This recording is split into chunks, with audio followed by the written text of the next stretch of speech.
Há 4 décadas ansio uma escola, e com ela milhares de histórias, memórias e vidas transformadas. Está no ar o especial Piscinate 40 anos. Um mergulho na memória e no coração de quem faz parte dessa história.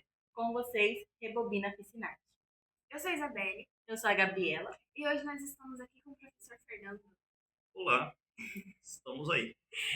E nós vamos conversar hoje um pouquinho com o professor. Conte pra gente, professor, quando que o senhor entrou na escola, como era a estrutura. Olha, posso dizer que não mudou muita coisa. Mas eu tô aqui na escola desde 2011 como professor. Eu estudei aqui na escola, fui aluno. Na verdade, eu estou na escola desde 1998. Nossa, tempo, hein? Mas eu estava como aluno, né? Desde os 11 anos eu entrei para a escola Piscinati, estudei os anos finais do ensino fundamental, estudei meu ensino médio aqui, inclusive era à noite que eu estudei o ensino médio, né? E depois eu saí, fiquei um período fora da escola, terminei o terceiro ano, entrei na faculdade e aí eu retornei como professor em 2011. Então eu finalizei em 2004, na verdade, como aluno. Então até 2004 eu era aluno aqui da escola, em 2011 retornei como professor. Nossa, ele entrou como professor aqui no ano que eu nasci, hein? Faz 14 anos que o senhor está aqui. 14 anos, exatamente. 14 anos como professor, já estamos encaminhando para 15 anos. É, E como era aqui na escola no começo, quando o senhor estudava aqui? Olha, tinha poucas mudanças, que eu vou dizer assim, na parte de estrutura. A gente vê a mudança assim das gerações, né? Uma geração diferente, tecnologias digitais praticamente não existia, era um pouco diferente, existia, claro, a parte computacional, mas não era tão difundida quanto agora. Mas na questão de estrutura da escola, não se alterou muita coisa. Podemos dizer assim que a escola, ao todo tempo ali, é muito semelhante à parte da estrutura, né? Agora, assim, como aluno, assim, vamos dizer assim, eu como aluno sempre fui preocupado, né? Fui preocupado. Então, sempre fui um bom aluno, não tive problemas com direção, coordenação, mas assim, alguns alunos é muito semelhante, ou podemos dizer assim, que a parte de idade, né, faixa etária ali. Então, o que eu observo em alguns alunos, quanto à dificuldade, quanto à forma de se comportar, é muito semelhante, mas em gerações diferentes, né, formas diferentes de dificuldades, de forma de pensar, mas tem uma certa semelhança, assim, na estrutura própria de adolescente, né, vamos dizer assim. Cada um é diferente, cada um tem o seu jeito de É, aprendizado. mas assim, a questão de alunos, aprendizado em si, do tempo que eu dou aula, eu percebo uma certa diferença já percebo diferença de gerações, né? São chamadas de geração Z, geração X, geração Millennial, São né? Y, A A minha gente geração percebe uma certa diferença, TDAH. mas a gente também entende, compreende muita coisa por já ter passado por essas idades, né? Então, a gente tem muita coisa que a gente passa a entender um pouco melhor, né? É muito bom ter esses professores que compreendem. A gente sabe o que é ser aluno e o que é ser professor. Então tem muita coisa, muita malandragem que a gente já fez isso, né? Já Não passou dá por para isso, né? escapar desse detalhe. Falando em professor, por que o que te motivou a ser professor e por que a matemática? Olha, bem de verdade, inicialmente eu terminei o terceiro ano sem saber exatamente o que eu queria. Não saí querendo ser professor. Eu saí pensando, talvez pelo fato da minha irmã estar fazendo contabilidade, eu pensei em partir para esse ramo, contabilidade. Mas eu trabalhava durante o dia todo, tinha que estudar à noite, aí dentre os cursos da Unemat, que eu queria fazer na Unemat, dentre as opções que tinham era licenciatura em língua portuguesa, ou pedagogia, ou administração de empresa e a matemática. Então eu vi que eu me adaptava melhor, identifiquei melhor com a matemática. E aí eu fui para a matemática, mas ainda não tinha certeza se era isso que eu queria, né? Então eu estudei o primeiro semestre, terminei o primeiro semestre, fui para o segundo semestre, aí eu passei a gostar do negócio. Eu falei assim, não, é isso que eu quero continuar aqui, né? E aí foi a partir daí que eu pensei realmente em ir para essa área, para essa carreira. de professor. Falei, não, eu vou dar aula, mas eu não tinha experiência nenhuma nisso, né? Eu trabalhei em na adolescência em supermercado. Eu era cartazista, que é uma profissão que não conheço ninguém que faz isso. Tem as pessoas que fazem, mas eu fazia os cartazes de promoção, de supermercado, fazia eu já manualmente, ia né? perguntar O que é o que é cartazista, isso. né? Então eu fazia a identidade visual ali, né, de preços e tal. E depois eu trabalhei numa empresa na área de administrativa, nota fiscal, emissão, então é totalmente diferente da educação. Mas aí quando eu terminei a faculdade, eu passei a eu finalizei a graduação e fiz o concurso para professor. E acabei passando. Eu falei, não, é isso que eu quero fazer, é isso que eu quero fazer, então vou inserir. E aí foi quando eu entrei na escola como professor e estou até hoje. Né? Trabalho em 2 escolas atualmente e não penso em parar. Continuar. Tipo assim, como que é estudar trabalhar na escola que você estudou? Essa é uma experiência diferente. Porque você está aqui na escola com visão de aluno, então é uma coisa. Você tem uma visão da escola como aluno. Depois você entra e você. Quando eu entrei, eu encontrei a maioria dos meus professores. Eu fiquei pouco tempo fora, intervalo pequeno. Então, a maioria dos meus professores que deram aula para mim viraram colega de trabalho. É muito estranho de início, né? É muito diferente, né? Mas, por outro lado, eu me sentia mais à vontade. Parecia que já eram colegas de longa data, né? Só que daí você tem um outro convívio, é diferente. Agora são colegas, né? Aí você junta um pouco da experiência, você fica um pouco mais à vontade para tirar dúvida, para perguntar para os professores. E, inclusive, é um colega de trabalho. Então, se você tem dúvida de como fazer, tinha a liberdade de perguntar e falar como que eu faço, assim, o caminho que eu vou, né? Até passar pelo primeiro ano ali, que é bem estranho, né? Você lidar com pessoas é Primeiro diferente, né? contato. Nossa, primeiro contato, eu dei aula para nono ano. 5 turmas de nono ano, logo de cara, à tarde, assim. Olha que legal, né? Foi jeito, não? Não. Foi em 2011. Foi lá em 2011. Então, as turmas já... tem muitos alunos que já se formaram na faculdade, já, né, porque eu comecei a dar aula no nono ano, depois eu peguei terceiro ano também, então os alunos já estavam saindo ali, né, nos anos finais. Mas é legal, é estranho, mas é bacana. Você voltar para a escola, você conhecer o ambiente, e eu morava nesse bairro, então já era daqui da comunidade mesmo. Você reconhece mais ou menos o público que estuda na escola, né? Porque aqui em qualquer ano, em qualquer época, provavelmente os alunos que estão aqui são alunos que moram no entorno da escola, que os pais estudaram aqui, que tem irmão, que tem tio. Então é uma comunidade, né? Tá todo mundo aqui, né, inserido. Então é mais ou menos como eu era. Eu era daqui também, né, do bairro. Falando em professor, assim, quando o senhor estudou aqui, teve um professor que tipo, te marcou? Ah, teve. Eu posso citar 2 aqui. Um deles, são vários, né, na verdade. Mas eu vou citar 2 aqui, que eu acho que são bem referência para muitas gerações aqui na escola. Um foi o professor Inácio, que é um professor de História. Acho Tá? que ele foi diretor, foi diretor. Eu não lembro se ele chegou a ser diretor. Eu acho que ele não foi diretor. É É outro outro. Inácio. Eu acho que Eu vocês não conheço. conhecem ele, que ele se aposentou, vocês não estavam aqui na escola. Mas é um professor Inácio, que é o professor de História. Ele deu aula aqui desde o início, há muitos anos aqui, né? Então ele tem uma história muito bonita aqui na escola Piscinati, é muito bacana. E teve um outro professor, que ele já é falecido, que foi o professor de Djalma Guilherme. Vocês vão lembrar provavelmente pelo nome da escola. Existe uma escola com o nome de Djalma Guilherme, que é um professor de Química, e ele deu aula para mim no terceiro ano, aula de Química, e o que eu me lembro dele foi que num dia, no terceiro ano, eu estava apresentando um trabalho de Química, num slide, no computador. Finalizou a apresentação, ele falou para mim, nossa, você tem muito jeito de professor, né? A minha reação foi, tá doido? Nunca. É isso. Professor. Todos os Nada. professores que já passou pela Rebobina Piscinati sempre falam a mesma coisa. Eu não queria ser professor e chegou no dia eu fui professor. Ó, Mas assim, falando assim, eu não tinha uma repulsa em ser professor. Mas é que eu nunca tinha pensado nisso, né? Não passava nem pela cabeça isso, né? E aí só fui pensar isso na faculdade mesmo. Tipo assim, quando você é aluno, você olha assim, meu Deus, coitado dos professores, a gente Claro. faz tanta bagunça. Exatamente. A gente olha só os problemas que acontecem em sala de aula, né? E realmente lidar com pessoas é difícil. Lidar com pessoas, adolescentes, num ambiente que às vezes, na maioria das vezes, ele não quer estar ali, é mais difícil ainda. Né? Eu acho que essa é uma, posso citar até como um desafio da educação, como ser professor, seria ensinar quem não quer aprender. Esse é um desafio muito grande, né?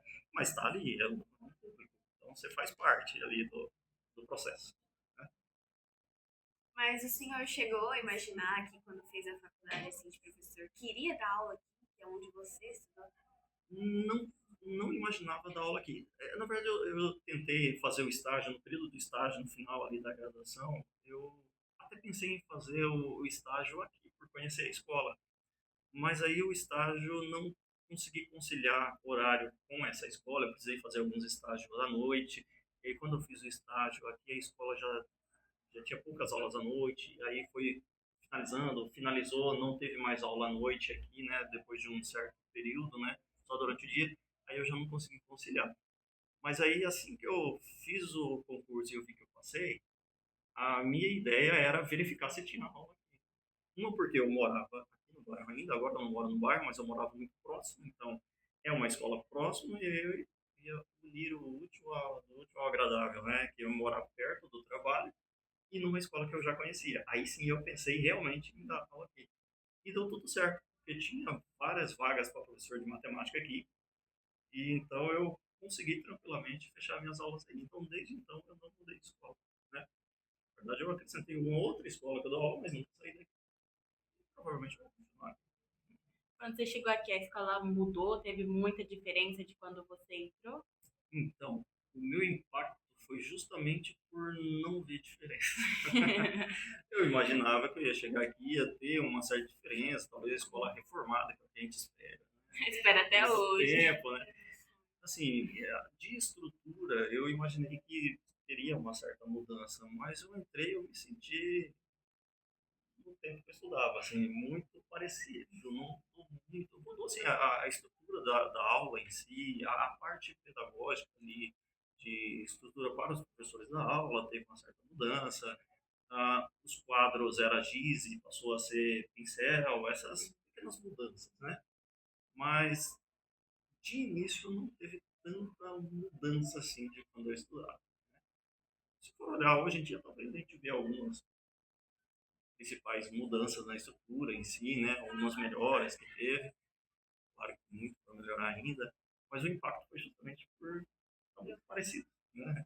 Eu acredito que se trazer alguém de tempos de antes de que eu estudei ainda, né? Ali no início dos anos 90, vai ver que pouca coisa tenha mudado nisso, né? Não sei até que ponto que isso é positivo, né? Talvez não seja. O senhor acha que, assim, a maneira dos alunos aprender, os alunos de se comportar, mudou da época que o senhor estudava para agora? A gente vê uma certa mudança. Tem algumas coisas que são padrão de adolescente, de jovens, na forma de pensar, de se comportar. Mas eu vejo assim, uma certa alteração aí na forma de lidar, ou a forma que os pais lidam, a estrutura familiar, eu acredito que é a principal característica aí. A gente vê bastante casos, né, de alunos que vão mal na escola, mas quando você vai ver a fundo com a formação, conversa com os pais, às vezes ou não mora com os pais, ou porque tem algum problema familiar que impacta na escola, e os pais acabam deixando, às vezes, de cobrar esse aluno, de ter aquela visão que é importante estudar, né? Essa é uma visão que eu tenho, né? Que parece que há algum tempo atrás era um caminho mais seguro, ainda é, né? Um caminho mais seguro você estudar para ter uma melhor condição depois. Mas tem está se mudando essa mentalidade, ao meu ver, né? Que muitos se acomodam naquilo que trabalha, ganha um salário pequeno, mesmo que é um trabalho que não gosta muito, mas não pensa em avançar, em ter um curso superior, às vezes, né? Ou um curso técnico, algo que melhore a vida dessa pessoa, para que não fique na mesmice ali, né? Para que melhore. Eu tiro por mim também, né? Que eu sempre tive a visão, eu estudei, trabalhei muito cedo com office boy, diarista, trabalhei em muitas coisinhas assim, supermercado. A gente sabe que o salário, você não tem muita perspectiva de melhorar o salário, melhorar o ganho, melhorar a qualidade de vida. Mas eu não me acomodei. Eu sempre pensei assim, eu tenho que fazer alguma coisa para eu melhorar. E essa visão parece que está se perdendo. Poucos têm essa visão ali do início. E isso eu acho que vem da própria família, ou porque se acomoda, ou porque às vezes a influência das redes sociais também, que influencia dos chamados influenciadores, às vezes dá a visão de que é muito fácil você não precisar de estudar, porque é muito fácil ganhar dinheiro com outra coisa. Mas às vezes, quantos que ganham dinheiro fazendo isso? Às vezes uma em 1 milhão, né? Então, assim, pode acontecer de melhorar a vida sem estudar, sem fazer nada? Pode. É garantido que vai acontecer? É muito simples acontecer isso? Não, não é tão simples assim, né? A chance é muito pequena. Então, acho que essa visão aí que eu vejo a principal diferença de mentalidade dessas turmas, né? Que às vezes negligencia o estudo, né? Não, minha preocupação é só passar de ano, então já vai passar mesmo, então não preciso estudar, né? Acho que nessa visão aí tem uma certa preocupação. Essa dos influenciadores, eles contam bastante coisa. Tipo, eles mostram a superfície da rotina É, deles, vamos dizer assim. Que eles não gravam eles você indo trabalhar pode, de verdade. você pode mostrar o que você quer, né? Tipo, eu vou mostrar só o que eu quero. Por exemplo, eu quero fazer a propaganda do meu trabalho. Eu posso mostrar só a parte boa do que é trabalhar, do que é dar aula, ou, ou eu posso mostrar o todo, né? As partes boas, as partes ruins, porque todo trabalho tem a parte boa e a parte ruim, tem os prós e os contras, né? Você tem que saber equilibrar as duas coisas. E o senhor parou na faculdade ou o senhor continuou? Não, a gente na verdade nunca para, né? O professor é o que mais estuda. Sempre assim. Eu fiz a graduação, eu terminei em 2009, a graduação, que é na faculdade, né, de licenciatura em matemática. Logo em seguida, um grupo de colegas falou: vamos fazer uma especialização. Eu nem dava aula, mas eu já entrei na especialização e falou: vamos fazer junto. Eu falei: vamos. Então, eu, eu fiz uma especialização em educação matemática, foi na FACIP ainda, um grupo especial aqui na FACIP, a FACIP era bem menor ainda, né? Mas eu fiz ali uma especialização e a especialização eu terminei logo que eu comecei no concurso, eu finalizei a especialização. Em 2014, surgiu um zum aí que ia ter um mestrado em matemática em Sinop, na Unemat, a Sociedade Brasileira de Matemática, né, e o INPA, chamado Profimat. Eu me interessei, eu falei, antes era em Cuiabá, em Cuiabá eu não vou fazer, mas se é em Sinop, eu meio que sou obrigado a correr atrás, né? É aqui em Sinop. Então, no final de 2014 tive uma prova, eu passei nessa seleção, em 2015 eu fiz um mestrado em matemática, mais 2 anos e pouco de estudos, né? Em 2017 consegui finalizar início ali o mestrado, então e depois disso a gente faz muitos cursos, né? A gente está sempre atualizando, sempre participando de eventos na matemática, no próprio estado aqui a gente tem muitos cursos que a gente se atualiza, então a gente não fica parado, a gente estuda, a gente estuda para dar aula inicialmente, depois a gente pega as manhas, né, como diz aí, né? A gente sofre um pouco menos, mas a gente nunca para de estudar. Sempre está atualizando, sempre está estudando. Quando o senhor chegou aqui como professor, como o senhor acha que foi a relação entre os outros professores que antes eram e com o senhor? Eles foram legais, foram estranhos? Como o Não, senhor achou? foi bem tranquilo. Uma, porque muitos eu já conhecia, alguns eu não conhecia, mesmo os que eu não conhecia foram muito parceiros. Eu acho que aqui na Escola Piscinati tem essa característica da galera ser muito parceiro, né? Então eram professores que estavam há muito tempo juntos também, né? Então todos se ajudavam. Então eu senti mais esse clima de parceria. Não tive problema nenhum com relação, né, a isso, né? Com professores. E agora, quando eu entrei da aula, eu tinha 23 anos. Então era muito jovem em relação às idades dos alunos, não tinha tanta diferença em relação a dia, um pouco mais, né? Mas eu era muito jovem em relação aos alunos, então eu acredito que na visão dos alunos era um pouco diferente. Né? O professor não tão mais novo, enquanto eles tinham professores com mais idades, né? Era uma visão também um pouco diferente, assim, né? Percebi até a minha relação com os mais jovens assim, é um pouco diferente, né, também, né, a forma de ver a figura do professor, ver a figura do aluno, né, por ter uma idade muito próxima. E a tecnologia da escola? A gente sabe que a escola foi avançando e a tecnologia também foi avançando. Como que foi para o senhor se adaptar? Eu acho que, assim, foi bem tranquilo a questão de tecnologias, porque eu sempre gostei dessa área computacional, por exemplo, pensando nas tecnologias digitais, né? E quando a gente fala em tecnologia, uma caneta e um lápis é uma tecnologia. Antiga, mas né? Mas quando se fala em tecnologias digitais, que é o que a gente pensa quando fala em tecnologia, tem avançado. Eu vi, assim, que hoje em dia mudou bastante em relação a antes, mas, assim, a escola tinha uma sala de informática, que os computadores no local tinha uma sala de informática e os diários já eram eletrônicos, diários para professores, a gente já usava plataformas online para lançamento de notas e tal. Então a adaptação foi rápida, foi prática, foi, eu acho que bem tranquila quanto a isso, né? Aqueles objetos mais antigos que eu via, eu vi os professores usarem, eu já não usava mais, já era novas tecnologias. Mas ainda assim, a matemática, a maior parte da aula em si, a gente ainda utiliza bastante o quadro, porque eu acho que é importante a sequência, você entender o conhecimento, né? Não somente o quadro, mas essa é uma tecnologia muito antiga, o quadro e o pincel, né? O quadro giz, mas que ainda é útil atrelado a outras tecnologias, né? Que como o Chromebook, como o projetor, como a TV que a gente projeta, como a internet em si, né? Mas acho que a junção de tudo isso é o que faz a educação ser dinâmica e facilita o aprendizado, né? O ensino, a aprendizagem em si. Agora, conte-nos um pouco sobre o senhor. Além de dar aula, o que mais o senhor Vamos lá. faz? Meus hobbies. Muitos pensam assim, nossa, o professor de matemática fica calculando, né? Fica calculando o tempo todo. Não, que é isso. Ó, eu gosto muito de pescaria. Eu acho que Ai, a tá assim, gente A gente viu. deu uma olhada tá lá, uma no top. investigada. Pescaria, música. Quando eu falo música, eu falo de instrumentos musicais, teoria musical, assim, é uma área que eu gosto, né? Então, desde jovem ali, tipo, 10, 11 anos, eu comecei a estudar um pouquinho da teoria musical, aí comecei a tocar um instrumento, toco até hoje na igreja, né? Aprendi a tocar clarinete, aprendi a tocar saxofone, que é o que eu toco hoje. Então, é uma área que eu gosto, né?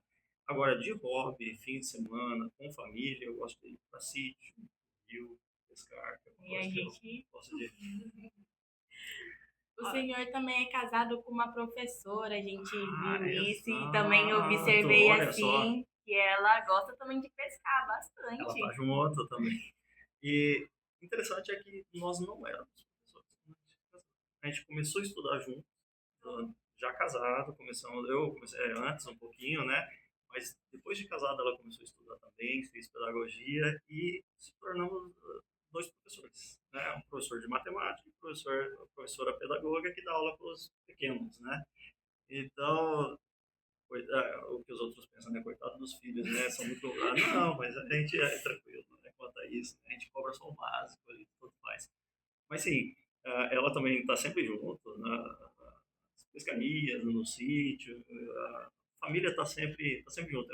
Eu sou mais caseiro, então eu gosto bastante de ou estar em casa com os filhos, ou a gente sai aqui e vai para o sítio, que eu acho que é o momento de descontração e é um hobby que faz a gente se desligar um pouquinho, né? Porque é uma área da aula, é uma área cansativa. Você não cansa fisicamente, você cansa mentalmente, né? E às vezes cansar fisicamente alguns trabalhos, você deita, dorme, descansa ali no fim de semana, você descansou o físico, o mental, você precisa se desligar um pouquinho. Então é uma maneira que para mim é legal de se desligar um pouco de da cidade, de ser um pouco antissocial, É. fora sair um pouco do grupo de pessoas, né? Mas isso faz parte, eu acho que ajuda bastante. Como que é em casa com os filhos, tendo dois professores como pais? A educação é só na escola ou tem em casa também? Não, em casa a gente procura não ficar forçando além do que eles fazem na escola. O que a gente cobra é o básico que eu acho que todos os pais têm que cobrar, que é aproveite o tempo na sala de aula e em casa, se tem atividade, tem tarefa, faça, mas a gente dá autonomia para eles fazerem. Se eles têm alguma dificuldade, algum enrosco que não conseguiu entre eles tirar essa dúvida, eles perguntam. Mas a gente ficar no pé, graças a Deus a gente não tem esse problema de... A gente sempre fica de olho, mas não tem grandes problemas com eles quanto a não querer estudar e tal. Mas é claro, são adolescentes, são crianças, então você tem que ficar cobrando, senão não faz também, né? Mas você cobra para fazer e fica de olho ali se fez ou não, mas além daquele que está em sala de aula, a gente procura não forçar muito, porque aproveitando bem o tempo em sala de aula, eu acho que ir fazendo as atividades que são necessárias ali, né, extras, eu acho que consegue um bom desempenho na escola. Isso é uma dica assim, para qualquer área, qualquer escola, né? Aproveite bem o tempo em sala de aula. E aí você aprende, às vezes, muito mais e você tem um pouco menos de trabalho em casa até. Porque você entendeu bem, aproveitando aquele tempo da aula. Mas quando assim, chega uma aula de matemática, eles não entenderam a matéria, eles vão atrás do senhor para entender, para o senhor explicar novamente? Às vezes acontece, eles perguntam. Ah, eles eu tenho meu filho mais velho que está no 8º ano e tenho uma filha que está no 6º ano. Então, assim, é, são dúvidas bem pontuais. Dificilmente eles chegam assim falando que não entendeu nada. Às vezes é uma dúvida pontual de uma atividade. Normalmente essas são as dúvidas que eles trazem para mim. Então a gente sempre pede, ó, tira a dúvida em sala de aula. Fala para isso e a aula flui. E quem faz a aula é o aluno, assim, na qualidade da aula. Então, quanto mais os alunos perguntarem, mais o professor vai explicar. Agora, acontece, se não entendeu parte, e aí eu procuro explicar, ajudar, né? Mas no começo, a Kátia, que é minha esposa, ela ajudava mais, porque era da pedagogia, então no começo, até o 5º ano ali, ela já trabalhava em sala de aula, então ela ajudava um pouco mais, né? Aí agora que começa a avançar as séries, os anos ali, aí são mais específicos, né? As dúvidas, né? De cada matéria. Mas estamos aí para ajudar.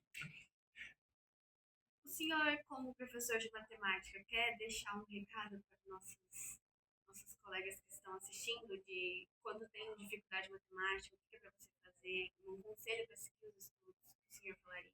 Olha, às vezes a gente pensa assim, ó, estudar matemática, como que eu estudo matemática? Se é só número? Uma visão errada. Não é só número, matemática é o pensar em si, né? Envolve pensamento, raciocínio, né? Mas eu acho que uma maneira legal aí, primeiro, aquilo que eu já falei agora há pouco, de aproveite bem o tempo de aula, não deixe acumular dúvida durante a aula. O professor está explicando, ficou em dúvida? Pergunte. Se vai deixar para perguntar depois, anota a dúvida, pergunte depois. Mas não deixe acumular dúvida, porque depois você esquece aquilo na hora que for usar lá na frente. Estou resolvendo uma aula sobre raiz quadrada, por exemplo. Eu não entendi um processo, um passo a passo ali que o professor fez. Aí eu deixo, negligencio aquela dúvida, chega lá na frente, você está aprendendo outra coisa, você não entendeu porque deixou de perguntar. Então a primeira coisa é, pergunte. Depois, uma maneira legal de você estudar a matemática ou tirar dúvida é analisar resoluções de questões já feitas, tentar refazer um exercício que você tem resolvido sem olhar para a resposta. Tenta refazer. Tentou refazer, enroscou na questão. Mas não consegui. O que eu estou errando? Aí você volta para a resolução que já está feita e vê apenas o que exatamente você está enroscando. Eu acho que isso é uma maneira de você estudar. Você tentar refazer e depois olhar o resultado. Agora, se você olhar o resultado e refazer, você só está copiando, você não está pensando. Tá? Então, eu acho que uma dica legal é isso. Refazer, não deixar acumular dúvida e tentar refazer questões que já foram feitas. Isso facilita. Né? É claro, se tiver uma pessoa que tem mais facilidade para você perguntar, é melhor. Claro que você vai tirar dúvida ali, na hora, né? Mas é uma maneira de você exercitar o cérebro, exercitar a sua maneira de pensar matematicamente e refazendo isso. Mas voltando agora para a pescaria, qual foi o maior peixe assim que o senhor já pegou? Eita, nós. Caramba, maior peixe. Poxa, tem a questão de maior em peso e maior em comprimento. Eu acho que aqui na nossa região tem um peixe chamado cachorra, que é um peixe que tem dois Já ouvi edredões bem falar. grandes assim na parte de baixo. É um peixe que ele fica muito comprido. Então eu peguei, acho que uma cachorra ali de uns 90 e poucos centímetros, que é muito grande para a sua espécie. Mas eu acho que o maior peixe, eu acho que eu me lembro agora, teve o maior peixe de escamas da Amazônia, do Brasil, na verdade, que é o pirarucu. Já peguei um, Só que não era grande, ele era considerado filhote, mas tinha em torno ali de 15 quilos ali, só que ele é muito comprido, então passava um pouquinho de 1 metro de comprimento. É um peixe grande, forte, né, resistente, e é um peixe bacana de se pescar.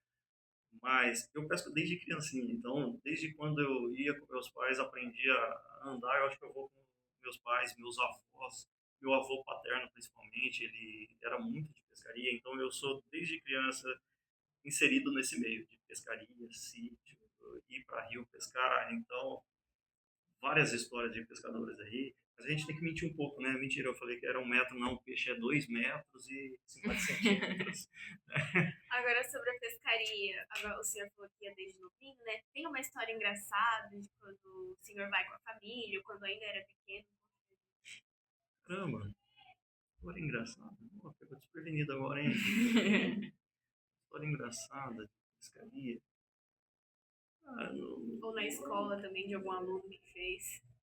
não, eu não diria, não é uma história engraçada em si, mas eu vou contar que eu tinha um pouco de moral aqui na escola, hein? No terceiro ano. Eu conhecia muito a diretora da escola, a ex-diretora da escola, a professora Tarsila. Então, assim, eu. Teve um ano que eu fiz uns quadros, pintei uns quadros para ficar na escola e tal. E aí eu fiquei com a moralzinha na escola, né? Então, quando eu precisava, às vezes, sair da sala, pegar a chave emprestada para ir na sala de vídeo, para ir na biblioteca, para ir em qualquer lugar assim, eu tinha que passe livre aqui na escola. Ah, eu me achava na época, né? Quando era professor ou aluno? Aluno, era aluno, então eu tinha uma certa moralzinha, porque eu tinha pintado uns quadros aqui para escolas, inclusive eram os quadros que ficavam expostos aqui na escola, quadros enormes, assim, que eu fiz umas pinturas, não tem. Quando eu retornei, eu ainda vi um desses quadros, quando eu voltei. Se o senhor puder mandar a imagem pra gente colocar no vídeo, pessoal ver também. Ah, verdade. Eu não tenho, pior que eu não tenho nenhuma imagem, mas pode ser que nos arquivos da escola tenha. Uma ideia com o diretor para procurar ali. Qual que é a melhor parte da pescaria, assim, na sua opinião? Tipo, qual que é? Soltar o peixe, é pegar, é... Na Como que verdade, é? o peixe em si, eu acho que é um detalhe. Se pegar, ok. Se não pegar, tá bom também. Eu gosto de pescar, eu sou caiaqueiro. Eu gosto de pescar de caiaque. Então, eu tenho caiaque. Inclusive, esse fim de semana eu tava com meu pai, meus primos, meu irmão, que veio do Rio Grande do Sul. E eu falou, vamos pescar. Nós vamos em 5, por exemplo. Então, qual que é a parte legal? É a resenha. A resenha é a parte mais legal.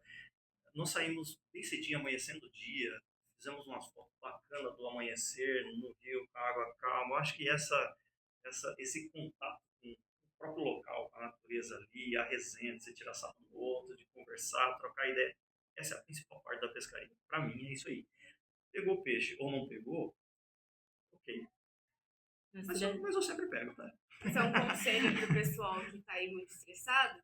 É isso aí, vai pescar, mas aí Tenha não. paciência. Mas também não se estressa, porque tem gente que vai pra pescaria pra se estressar, né? Porque não pega, porque dá errado, embola a linha, então piora. Então não, fique em casa se for necessário. Mas a questão da pescaria em si é isso que eu falei, né? Você sair um pouquinho, ter o contato com a natureza é legal, você observar os pássaros, a natureza em si. Você pegar um peixe, às vezes comer um peixe na beira do rio é legal, convive ali com um grupo de pessoas que você gosta, né? Que você tem contato. Essa eu acho que é a parte principal, a parte mais legal. Assim, o senhor fala que faz pescaria com caiaque, eu fico olhando assim, meu Deus, Nossa, esse povo não cai do caiaque, perigoso, não. né? Sim. Mas é uma visão que eu tinha. Não corre risco de virar. Era uma visão que eu tinha. Mas eu, desde 2020, tem 5 anos que eu peço de caiaque e realmente é bem difícil de virar, tá? Tem que querer muito, né? Tem que se desequilibrar muito. E é bem seguro. E outra, segurança, sempre de colete salva-vidas, né? Pra entrar na água, porque escorrer qualquer problema ali, você tá salvo, não tem problema, né? Sempre regulado, certinho. É importante não ingerir bebida alcoólica também, porque você está guiando ali, né? Então, você tem que ter os cuidados básicos ali, mas fora isso, é tranquilo. Eu já fiz pescarias aí de descer o rio, assim, com uns colegas de remar 14 quilômetros, descendo o rio, que é mais tranquilo, assim, alguns de 8 quilômetros. Eu coloco sempre no aplicativo para ver quanto que eu remei, quanto que eu andei, mas é bacana. É uma forma de fazer exercícios também, né? Você está exercitando e você está exercitando aí o convívio social com seus colegas, a resenha, Agora, uma exercitando a curiosidade mente. aqui. Pra o senhor ter um caiaque, né? Uhum. Precisa de alguma coisa pra comprar um caiaque? Ou se você quiser, você tiver dinheiro, você pode ir lá. Ou precisa fazer algum cursinho de Você falou proteção. a resposta certa, você precisa ter dinheiro. Não tem uma documentação específica. Para barco, você precisa de uma documentação específica na Secretaria de Meio Ambiente, você precisa... Agora, uma coisa que precisa é da carteirinha de pescador amador, que é uma carteirinha que você faz pelo site do Ministério da Pesca ou da SEMA, no Mato Grosso. Você faz a carteirinha como pescador amador para pesca esportiva ou pesca para comer no local, que é o que a legislação do Mato Grosso permite agora na nova lei, né? Mas, quanto ao caiaque em si, você precisa estar sempre de colete salva-vida, que é o que eles cobram, né? Mas não tem uma documentação que você precisa para manusear, para trabalhar com ele. A não ser que esteja motorizado. Se você colocar um motor, você precisa fazer uma documentação, que é como se fosse uma habilitação, chamada RAIS. É como se fosse uma habilitação de carro. Você faz uma habilitação para pilotar barco, né? Desde que esteja motor. O meu não é motorizado, o motor é o braço. Então, de boa. O senhor acha que o barco a motor, no caso, ele é mais perigoso que o caiaque em si? Não, tudo depende do manuseio. Eu acho assim, não é mais perigoso, mas se Tem um certo manuseado cuidado. de forma sem cuidado aí, pode se tornar perigoso pela velocidade e tal, mas questão de ter perigo em si, não, desde que você esteja de colete salva-vida, seguindo as regras, né, específicas, você tem uma margem de segurança para ambos os casos, né? Para ambos os casos pode ser tranquilo, pode ser perigoso, em cada caso, mas no geral, cumprindo para que foi feito aquilo, né? Cumprindo as regras, acho tranquilo. É que eu tenho preferência pelo caiaque porque desde quando eu comprei eu me apaixonei pelo caiaque e eu gosto desse ramo de pescaria porque eu consigo uh, ir para diferentes lugares, me dar mais autonomia para andar, eu acho mais legal. Onde o senhor costuma pescar? Qual nos rios? Vai que alguém quer No... encontrar o professor. Tá. Vai que eu vou no... pescar enquanto o professor lá. Ultimamente nos alagados do Três Pires aqui, né? Com a usina hidrelétrica tem os alagados e é gigantesco o alagado ali. Então, geralmente eu vou num sítio do meu tio que fica na região da Cláudia Mercedes ali, que tem os alagados, né? Então aquela região ali eu gosto de explorar. Na verdade é uma região que eu pesco desde muitos anos ali, antes de alagar. Eu vi uma coisa legal que eu vi o rio sendo alagado. Quando fecharam as comportas, eu acompanhei, porque eu sempre ia no sítio do meu tio. Então, os locais onde a gente ia tirar frutas no pomar, eu vi sendo enchendo de água, fiz algumas fotos. É bem interessante você ver a mudança de paisagem, né? Fala, poxa, eu, eu vou num local ali que eu ia era seco, eu ia de moto, ia a pé, ia de carro no local. Hoje em dia está a 10 metros, 15 metros de profundidade de água, é muito diferente, né? E é legal, é uma experiência bacana. Meu pai mora pra lá, hein? Opa, qualquer dia a gente se tromba ali, pescando. Teve uma história engraçada, tipo, de algum aluno te encontrar pescando? Mas sabe Ou que nunca aconteceu? não, na pescaria não. Talvez por ser muito amplo o local que eu vou, eu acho que eu nunca encontrei um aluno na pescaria, hein? Eu já encontrei alunos em aeroporto. Aluno de outra escola, no aeroporto, tipo, viajando, porque sai daqui de Sinop, vai para Campinas, o voo, geralmente, né?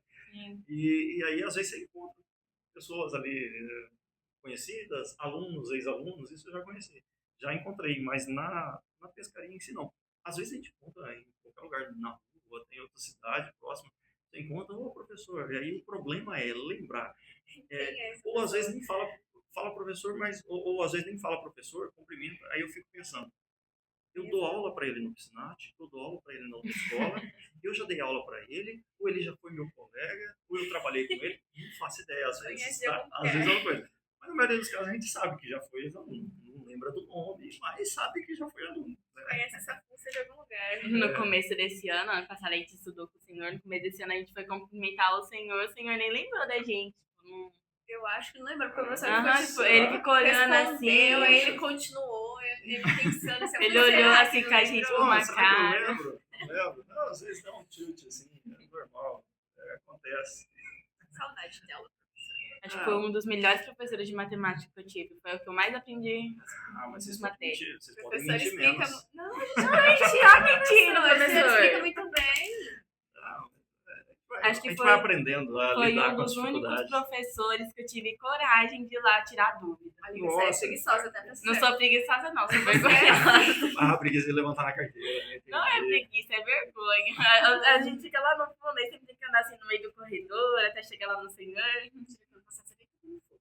Mas agora, pra finalizar, professor, defina a Piscinati em uma palavra. Definir a escola Piscinati, eu acho que, bom, eu diria família.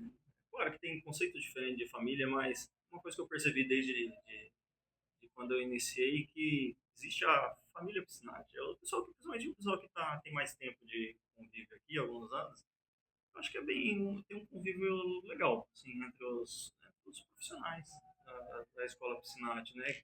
Se ajuda sempre que precisa, a gente sempre tá junto. Claro que tem as diferenças de pensamento, sempre teve, mas uma coisa que eu senti lá no início, quando eu entrei, eu percebi isso. Falei assim, nossa, bacana, tem um convívio legal aqui, né, na escola. Eu gostei, então eu definiria como uma família Piscinati.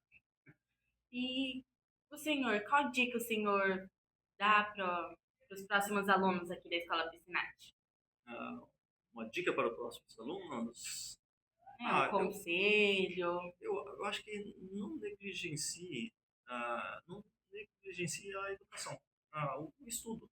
Porque você pode perder ou podem tirar várias coisas, mas o que você aprende Fica para fica para você. E outra coisa, nunca ouvi falar de alguém que se arrependeu por ter estudado alguma coisa. Às vezes não vai usar aquilo.